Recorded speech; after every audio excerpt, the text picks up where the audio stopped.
In February 1993, a tragedy unfolded in the heart of Liverpool that would shock the world. It was a story that no one could have predicted, and one that would continue to haunt the collective memory of a nation. This is the story of a little boy named James Bulger and the horrific murder that followed. A tragedy not only because of the victim, but because of the perpetrators. Two young boys, just 10 years old. It was Friday, February 12th, 1993, a chilly day in Liverpool. Denise Bulger, a 24-year-old mother, was spending the afternoon with her 2-year-old son, James, in the Strand shopping center in Bootle. What was meant to be a routine outing turned into a nightmare. At around 3:30 p.m., as Denise was briefly distracted while shopping, James wandered off. Denise immediately realized her son was missing and went into a panic. She frantically searched the store and the area, but there was no sign of him. What Denise didn't know was that James had already been abducted. Two 10-year-old boys, Robert Thompson and John Venables, were also in the shopping center that day. Thompson and Venables, who had skipped school that day, were seen loitering around the area. They initially came across as mischievous, but their intentions would soon become clear. The boys, for reasons still debated by experts, decided to abduct James. Within moments, Denise realized the horror of the situation. She reported James missing immediately, and a large search effort was launched. Local police, community members, and even volunteers combed the area, hoping to find some clue that would lead to James' whereabouts. The local community, too, was gripped with worry. The disappearance of a 2-year-old child sent shockwaves through the neighborhood. Children who had once played outside in safety now stayed close to home. For 2 days, the search continued. The community held out hope, but tragically, James was not far from where he had been taken. Thompson and Venables led James through the streets of Liverpool.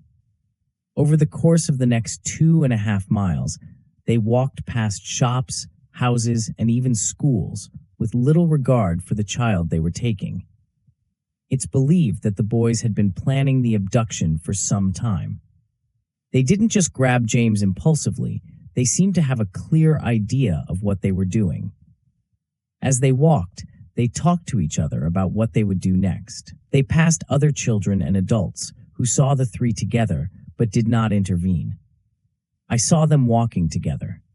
At first, I didn't think much of it. The little boy looked like he was lost, but I assumed the older boys were just helping him. No one suspected that this was not just a pair of older children helping a lost younger one, but rather an abduction.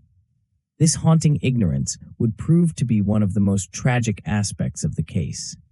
Their walk led them to a desolate railway track near Walton. The scene would become the location of unimaginable brutality. Here, Thompson and Venables began to assault James. The boys beat James mercilessly, throwing him to the ground and causing severe head injuries. They subjected him to further violence, using stones and metal objects.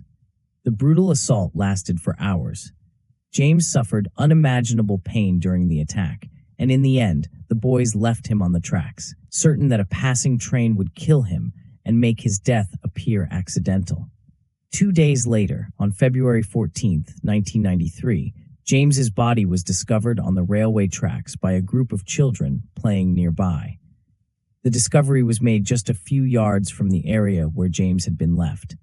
He had suffered multiple injuries, and it was clear that his death was not an accident. A 2-year-old boy has been found dead on a railway track in Liverpool. Police are treating it as a murder inquiry. Authorities are calling on the public for information. The police quickly began their investigation. CCTV footage from the shopping center was crucial in identifying Thompson and Venables as the last people seen with James. As the footage was analyzed, the horrifying truth began to emerge. We knew we had to act quickly. We had a breakthrough with the CCTV footage, and from there, we started piecing together the evidence. It didn't take long for us to focus on these two boys. After initial denials, both boys eventually confessed to the crime. They revealed in chilling detail how they had planned the abduction, how they had walked with James, and how they had ultimately killed him. The trial of Robert Thompson and John Venables began in November 1993. It was an unprecedented case, as both boys were the youngest children ever to be charged with murder in the UK.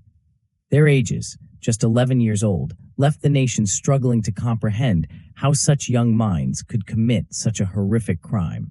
The prosecution painted a damning picture of the boys as cold-blooded killers, suggesting that they knew exactly what they were doing.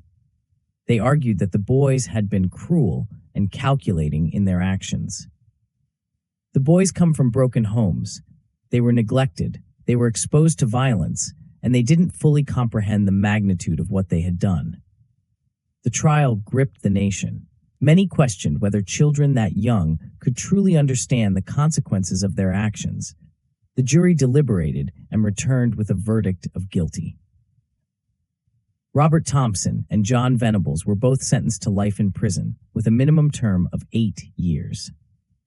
The case set a precedent for how juvenile offenders are treated in the UK, sparking debates about justice, rehabilitation, and the rights of children. The murder of James Bulger left an indelible mark on the public consciousness. The trial, the investigation, and the aftermath all stirred intense emotions. People were torn. Some felt sympathy for the two boys, believing they were products of their environment, while others felt that the crime was so horrific that no amount of rehabilitation could undo the damage.